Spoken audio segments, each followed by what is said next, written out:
اللہ کے حبیب صلی اللہ علیہ وسلم کی خدمت میں ایک شخص حاضر ہوا اور اس نے اذن جہاد طلب کیا. حضور میں جہاد پہ جانا چاہتا ہوں, مجھے اجازت مرحمت فرمائے.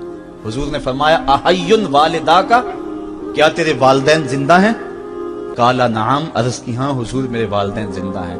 قالا ففیہما فجاہد, کہا جا ان کی خدمت کر, یہی تیرا جہاد ہے.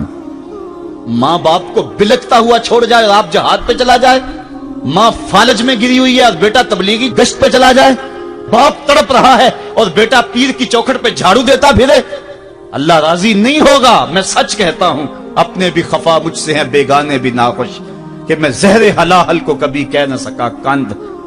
بات وہی کہتا ہوں سمجھتا ہوں جسے حق, نئے ابلائی مسجد ہوں نئے تہذیب کا فرزند.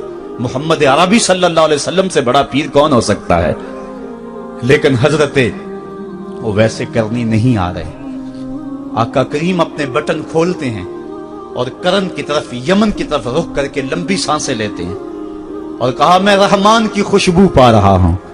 ایک دن صحابہ نے پوچھا بندہ نواز, جس کے لیے تڑپتے ہو, جس کی ٹھنڈی ہوائیں آپ کو آ رہی ہیں, وہ آپ کا بڑا پیار کرنے والا ہے؟ کہا ہاں میرے سے بڑی محبت کرتا ہے. تو کہا پھر اتنی محبت کرتا ہے تو یمن تو دور نہیں ہے, بلال حبش سے آ گیا, سلمان فارس سے آ گیا, سہیب روم سے آ گیا, اور وہ یہاں یمن سے نہیں آ سکا. فرمایا اس کی بوڑھی اور نابینا ماں ہے جس کی خدمت اس کو نہیں آنے دیتی. اللہ اکبر. اب حضرت اویس کرنی نہیں آئے لیکن خیر التابعین کہلائے. آئے نہیں لیکن حضور ان کی یاد میں تڑپ رہے ہیں. اللہ, بلکہ حضور نے فرمایا کہ کوئی جائے اویس بن عامر کو ملے, اور جب ملے تو اس کو کہنا میری امت کی بخشش کی دعا کرے. جو ماں باپ کی خدمت کرتا ہے اس سے ثابت ہوا اس کی دعائیں قبول ہوتی ہیں. میں نے ایک روایت میں پڑھا ہے کہ جو آدمی روزانہ اپنے والدین کے لیے دعا کرے, والدین زندہ ہوں تب بھی, والدین فوت ہو گئے ہوں تب بھی, یہ عادت بنا لے, روزانہ ماں باپ کے لیے دعا کرے, ساری زندگی اس کے رزق میں بے برکتی نہیں آئے گی, اللہ اس کو رزق کی فراوانی عطا کر دے گا. اور جو والدین کے لیے دعا نہیں کرتا اللہ تعالیٰ کی رحمتوں سے محروم ہو جاتا ہے. حضرت ابو ہریرہ رضی اللہ تعالیٰ عنہ جب بھی ہاتھ اٹھاتے تھے تو یہ دعا کرتے تھے, اللہم اغفر لابی ہریرہ ولأمی ولمن استغفر لہما. اے اللہ ابو ہریرہ کو بخش دے, حضرت ابو ہریرہ کی ماں کو بخش دے, اور قیامت تک جو ہم دونوں کے لیے بخشش کی دعا کرے اس کو بھی بخش دے.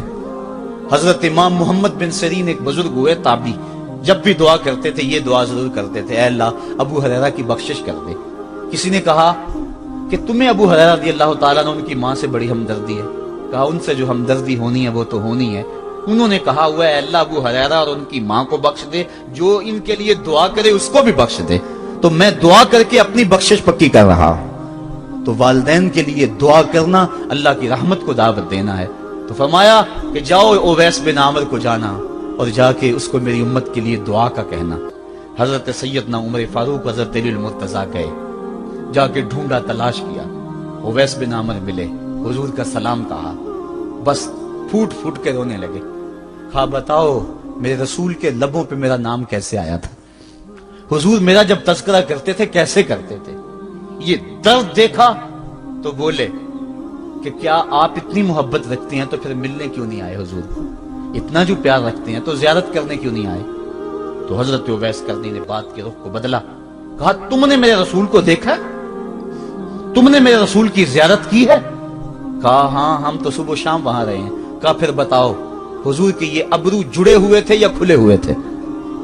اب دونوں حیران ہو گئے. کہا تم نے تو دیکھا, میں نے تو دیکھا نہیں, تم بتاؤ نا. پھر میں تو گیا نہیں, مجھے کہتے ہو گیا نہیں, تم بتاؤ حضور کے ابرو جڑے ہوئے تھے یا کھلے ہوئے تھے؟ حیران ہیں. کہا حضور آپ ہی بتلائیے. کہا کوئی دور سے دیکھتا تو جڑے ہوئے نظر آتے, قریب آ کے دیکھتا تو کھلے ہوئے نظر آتے. یہ وہ ہے جو ماں کی خدمت کرتا رہا اور حضور کے دربار میں حاضر نہیں ہو سکا, لیکن حاضری اس کی تھی, وہ جہاں بھی تھا وہ نبی کے قرب میں تھا. تو اس لیے ماں باپ کی خدمت اتنا بڑا وظیفہ ہے. حضرت بایزید بستامی کہتے ہیں میں نے حق معاف کروا لی اپنی ماں سے, کہ ماں تیرے حق ادا کروں یا اللہ کے حق ادا کروں, تو مجھے اپنے حق معاف کر دے, میں اللہ سے اپنے حق معاف کروا لیتا ہوں, اپنی اللہ کو راضی کر لیتا ہوں. جنگلوں میں گھومتے رہے, 12 سال بیت گئے. ایک دن دوبارہ آئے, بستام کی سمت سے گزرے, خیال آیا چلو ماں کو سلام کر جاؤں. तहज्जुद का वक्त था, रात का वक्त था, दरवाजे पे खड़े रह गए कि मेरी माँ सोई होगी, मैंने कभी कोई खिदमत नहीं की माँ की, तो अब उठा के तकलीफ क्यों दो। सारी रात खड़े रहे। जब तहज्जुद का माँ वक्त गुजरा तो नाली से पानी आया, समझ गए कि मेरी माँ तहज्जुद के लिए उठी है। दरवाजे के करीब हो गए, माँ ने हाथ उठा लिए, कहा अल्लाह मेरा बेटा बा यजीद तेरी तलब में निकला हुआ है, मैंने उसे अपने हक माफ कर दिए, तू उसको अपना विसाल अता कर दे। हजरत बा यजीद दरवाजा खटखटाने लगे और माँ के कदमों में लिपट गए और रो के कहने लगे, जिस रब को मैं जंगलों में तलाश करता हूं वो तो रब मेरी माँ के पास है। तो माँ की दुआओं में अल्लाह की रिजा है, माँ राजी हो जाए तो समझ लो खुदा राजी है। अल्लाह ताला जल्ला शानहू ने इरशाद फरमाया, वक़दा रब्बुका अल्ला ताबुदू इल्ला इय्याहु, तेरे रब ने यह तय कर दिया है कि उसके अलावा किसी की पूजा नहीं करोगे। व बिल वालिदैन इहसाना, और वालिदैन के साथ उसने सुलूक से पेश आओगे। इम्मा यबलुगन्ना इंदकल किबरा अहदुहुमा औ किलाहुमा फला तकुल लहुमा उफ़्फ़िन वला तनहरहुमा, अगर तेरे पास दो या दोनों में से एक बढ़ापे को पहुंच जाए तो फिर उनके सामने तूने उफ भी नहीं कहनी और ना उनको झिड़कना है और उनसे नरम लहजे में बात करनी है। जब माँ बाप जवान हो, बच्चों की जरूरियात पूरी कर रहे हैं, उनके तालीमी अखराजात और उनके मुआशी सारे मामलात दुरुस्त कर रहे हो, तो उस वक्त तो वालिदैन की बच्चे ताजीम करते ही। इम्तिहान उस वक्त शुरू होता है जब माँ बाप बूढ़े हो जाते हैं और चलने फिरने की सख्त भी नहीं रहती, सिर्फ सांस की एक डोरी लटकी रहती है। और जिस तरह बच्चा अपने बदन से मक्खी भी नहीं उड़ा सकता था, अब ये हालत माँ बाप पर आ गई और बच्चे की तरह मिजाज चिड़चिड़ा हो गया। जमाने के हालात बदल गए, लेकिन माँ की पुरानी, बाप की वो पुरानी रवश है, वो उसी अंदाज में उसी डगर में बात करता है। ये आजमाइश के दिन है, ये इम्तिहान के दिन है। अब देखना है वालिदैन की इस वक्त ताजीम कौन करता है। फरमाया इम्मा यबलुगन्ना इंदकल किबरा, अगर तेरे पास वो बढ़ापे को पहुंच जाएं, दोनों पहुंच जाएं या तेरी खुशकिस्मती कि दोनों में से एक पहुंच जाएं या दोनों पहुंच जाएं, तो फिर उनकी तूने ताजीम करनी है। क्या कैसे ताजीम करनी है? फला तकुल लहुमा उफ़्फ़िन, तूने उनको उफ भी नहीं कहनी। हजरत इमाम फखरुद्दीन राजी के हवाले से मैं आज ही सुबह या गुज़श्ता शब उफ की तशरीहात देख रहा था। उन्होंने 12-13 अक़वाल बयान किए हैं, लेकिन 2 कौल फरमाते हैं। उफ ये है कि इंसान के बदन के ऊपर जो शफाफ रहता हो, साफ रहता हो, मिट्टी पड़ जाए, रेत का जर्रा पड़ जाए तो उसको फूंक मार के उसको हटाता है, तो वो फूंक से जो आवाज पैदा होती है उसको अरबी में उफ कहते हैं। तो फिर उफ हर उस चीज के लिए मनकूल हो गया जो नापसंदीदा है। एक तो कौल ये है कि वालिदैन के सामने इस एहतियात से रहो। दूसरी बात आप फरमाते हैं उफ का मफहूम ये है कि जब माँ बाप बूढ़े हो जाएं तो बोलो बरास चारपाई पे निकल जाते हैं और इंसान उनको उठा के उनकी खिदमत करता है, सफाई करता है, कपड़े बदलता है। इंसान की तबीयत में जो फितरी नफासत है उसके तहत उसको माँ बाप से जो मकरूह और नापसंदीदा बू आती है उससे वो बचना चाहता है। वो नफरत माँ बाप से नहीं होती, वो नफरत उस बदबू से होती है जो माँ बाप के बदन से या चारपाई से या कपड़ों से उठ रही है। तो बंदा अपने जो है वो नाक पे कपड़ा रख लेता है उस बदबू से बचने के लिए। तो उफ के मफहूम को बयान करते हुए हजरत इमाम राजी कहते हैं कि इंसान को इस बात से भी रोका गया है कि तू अपने नाक पे कपड़ा रख के अगर उनको सफाई कर रहा होगा तो माँ बाप के नाजुक दिल पे कहीं ये बोझ ना आ जाए कि मेरा बेटा मुझसे नफरत कर रहा है।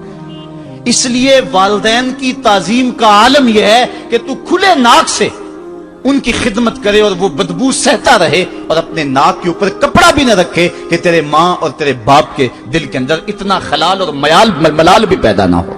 ये है उफ का जुमरा। हजरत इमाम हसन रदी अल्लाह तआला अन्हु ने सारी जिंदगी अपनी वालिदा हजरत फातिमा तो ज़हरा के साथ बैठ के खाना नहीं खाया था। एक दिन हजरत सैयदा फातिमा ने फरमाया कि बेटा मेरा जी चाहता है कि मेरे साथ तुम बैठ के खाना खाओ, लेकिन तुमने कभी भी मेरे साथ बैठ के खाना नहीं खाया, क्या वजह है इसकी? हजरत इमाम हसन फरमाने लगे, अर्ज करने लगे, अम्मी मैं इस डर से आपके पास बैठ के खाना नहीं खाता कि कहीं किसी लुकमे की तरफ आपकी नजर बढ़ जाए और मैं अदमे आगही की वजह से अपने हाथ को उस लुकमे के पे डाल लूं और ना जान सकूं कि इस लुकमे को उठाने का इरादा मेरी मां के दिल में पैदा हो चुका है और मैं अल्लाह की रहमतों से महरूम हो जाऊं, इस डर से मैं आपके साथ बैठ के खाना नहीं खाया करता। यानी मां बाप की ताजीम का आलम यह है, उफ तक ना कहो।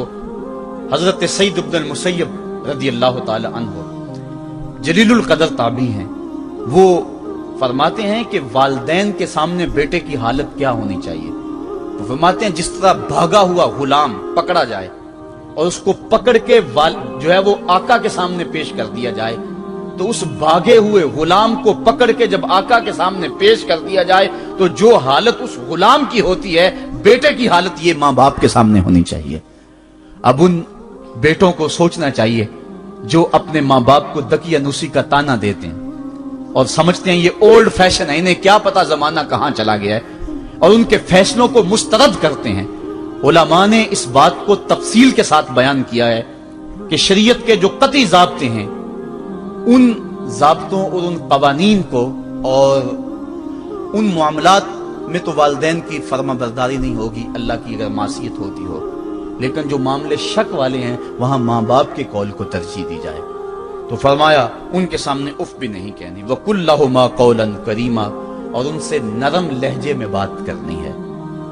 वख्फिद लहुमा जनाह ज़ुल्ल मिनर रहमा, और उनसे बात और उनके लिए अपने बाजू बिछा लेने हैं नरम दिली की वजह से, नरमी की वजह से। जब जानवर जमीन की तरफ रुख करता है, ऊपर से नीचे की तरफ आता है तो अपने परों को सकेड़ लेता है, तो उसके लिए ये लफ्ज बोले जाते हैं वख्फिज लहुमा जनाह। तो अल्लाह ताला फरमाया जिस तरह वो जानवर इज्जत से अपने बाजू सकेड़ लेता है और फैलाता नहीं है, वालिदैन के सामने तेरी अकड़, तेरा ओहदा, तेरा मनसब, तेरी शाने, तू बड़ा ऊंचा है, लोग तुझे सलूट करते हैं, तेरे हाथ चूमते हैं, तुझे सलाम करते हैं, ऊंची कुर्सियों पे तू बैठता है, लेकिन वो सब वहां छोड़ दे और मां के कदमों में आजिज बन के बैठ जा, बाप के कदमों में आजिज बन के बैठ जा। वहां अपनी उस किसी चीज का लिहाज रख, परिंदा ऊपर कोड़े तो पर खोले, लेकिन जब नीचे आए तो परों को समेट ले। तेरा ओहदा, तेरा मनसब बाहर रहे, जब मां बाप के पास आए उस वक्त तो मुअद्दब गुलाम की सूरत में अपने वालिदैन के सामने खड़ा। वकुल रब्बिरहमहुमा कमा रब्बयानी सगीरा, और अगला हक ये बयान फरमाया कि अल्लाह की बारगाह में अर्ज़ कर, अल्लाह मेरी मां पर भी और मेरे बाप पर भी रहम फरमा दे।